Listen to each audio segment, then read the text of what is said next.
On a cold, grey afternoon in London, a red double-decker bus, like 100 others, rolled down a quiet street. Inside, the security camera was a silent witness. It saw a 14-year-old boy, lost in his music, sitting alone at the back. It saw two other teenagers climb the stairs. It saw a flash of steel. And then, for 14 seconds, it recorded a brutality so senseless, so cold-blooded, it defied belief. They didn't say a word. There was no warning, no argument, just a swift, brutal attack. The silence of the CCTV footage is perhaps the most horrifying detail, but the images speak for themselves. After it was over, the attackers calmly left the bus and disappeared into the city, throwing their weapon into the murky water of the Thames. A murder on public transport, in broad daylight, carried out with shocking detachment. The question isn't just who did this, but why? And how could two teenagers commit such an act without a single shred of hesitation? This is the story of Kellyan Bukasa, a quiet boy who loved football and music, and of the last 14 seconds of his life. It's also the story of two other teenagers, products of a broken system, whose paths collided with his in a moment of unimaginable violence. This wasn't a personal dispute. This was a calculated and devastating act. And to understand it, we have to look not just at what happened on that bus, but at the lives that led up to it.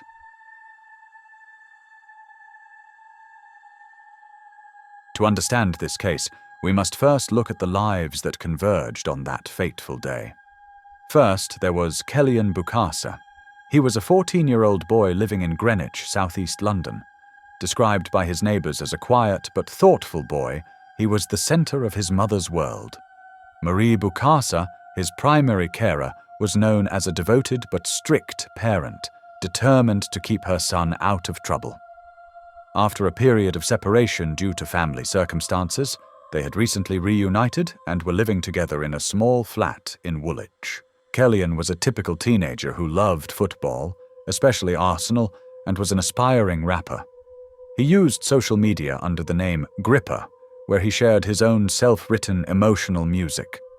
At school, he was known more for his quiet demeanor than his popularity, a boy whose eyes always seemed to be thinking about something far away. Then there were the two boys who would become his attackers. One was 15, the other 16. Their backgrounds were tragically different from Kellyan's. Public records and court documents reveal that both had been involved in violence and were registered as victims of child exploitation. They were reportedly part of a local gang in the Elam area, a gang that used minors as weapons carriers. These two teenagers were not simply troublemakers. They were products of a system that had failed to protect them, leaving them vulnerable to a life of violence. The path of these three young people, once so disparate, was about to tragically intersect on a winter day in London. A day that seemed ordinary, but would forever be etched in the memory of a community.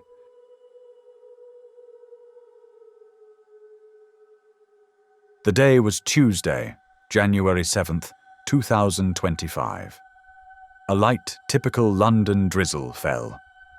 Kellyan left home as usual, headphones in, his head perhaps filled with unfinished rap lyrics.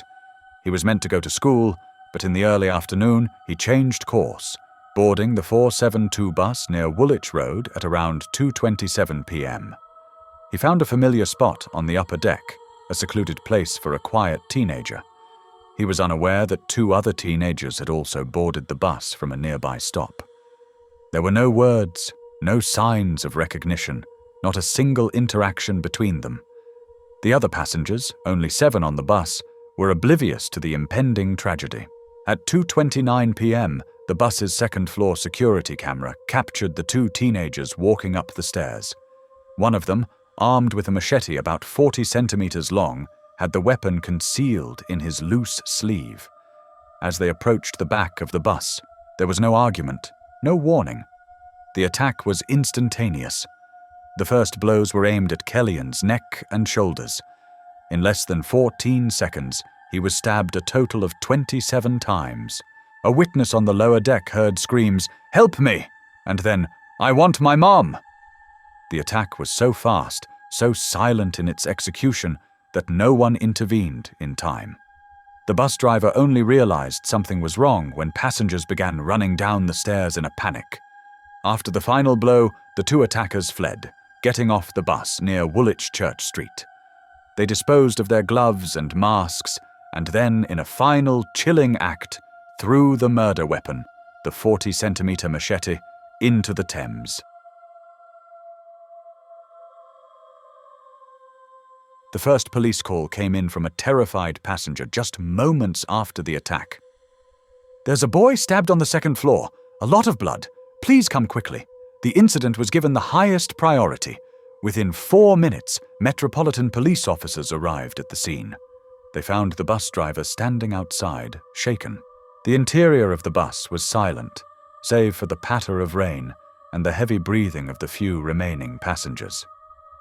Up the blood-stained stairs, an officer found Kellyan's body. Paramedics soon confirmed what was already tragically clear. There was no pulse. The crime scene was immediately sealed off, and the forensic team went to work. They found a broken headphone cord, a discarded phone, and, most crucially, a bloody shoe print near the stairs. The murder weapon was missing, but the hunt for it, and for the perpetrators, had begun. The investigation, led by Detective Chief Inspector Kate Blackburn, was swift and systematic. The police used the bus's integrated CCTV to identify the two suspects, one of whom was seen wielding the machete and, in a chilling detail, smiling before he left the bus. This act led investigators to believe the attack was not a random or spontaneous fight, but a deliberate, planned assault. They extracted CCTV footage from the entire bus route and nearby shops, tracing the suspect's movements. They found footage of one of the men throwing something into the Thames. A police dive team was deployed and recovered the 40-centimeter machete, still stained with blood. Forensic analysis confirmed Kellyan's DNA on the blade, and a faint fingerprint on the handle provided a crucial lead. In a testament to modern policing, investigators cross-referenced the CCTV footage with Oyster card data and mobile network signals. By comparing the time and location of the crime with mobile data, they quickly identified two suspect phones. This digital evidence, combined with the shoe prints from the crime scene, led them to two teenagers from the Elam area, both already registered in the child safeguarding system and known for their involvement in school violence. The police and the anti-gang unit, with their intelligence, quickly connected the pair to the organized attack. It was a perfectly executed plan with no words, no witnesses, and no hesitation. For DCI Blackburn, it was a clear sign of a systemic failure.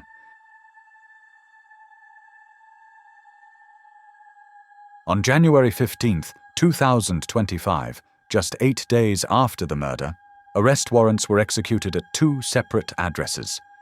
The two teenagers were arrested. Their demeanor was described as cold and emotionless, with no panic or questions about why they were being arrested. They remained largely silent during their initial interrogations. The 15-year-old eventually denied his role, while the 16-year-old remained completely silent, his eyes described by an investigator as empty. Despite their silence, the evidence spoke for itself. The CCTV footage, the murder weapon with Kellyan's DNA, the matching shoe prints, and the phone data. The case was solid, and it moved quickly to the juvenile court. The trial for the murder of Kellyan Bukasa began in July 2025 at the Old Bailey. Both defendants, who cannot be named for legal reasons, pleaded guilty to murder. The Crown Prosecution Service emphasized that there was no personal animosity, calling the act deliberate, calculated, and completely cold-blooded. During sentencing, Judge Mark Lucraft KC addressed the brutal nature of the crime. He said, "You took the life of an innocent young man in broad daylight on public transport. Both were sentenced to detention at His Majesty's pleasure, the UK's version of a life sentence for minors, with a minimum of 15 years and 10 months before they become eligible for parole. In her victim impact statement, Kellyan's mother, Marie Bukasa, said there were no words to describe the emptiness in her heart. She revealed that she still keeps his chair at the dining table untouched and his bedroom exactly as he left it, with his unwashed shoes and his half-written rap lyrics. His death was more than a statistic. It was an irreparable tear in a mother's heart. The public outcry was immediate, with the case becoming a painful reminder of the rise in knife crime. Local authorities and MPs called for stronger anti-child exploitation programs and earlier intervention for at-risk youth. The tragic story of Kellyan Bukasa is a wake-up call for all of us.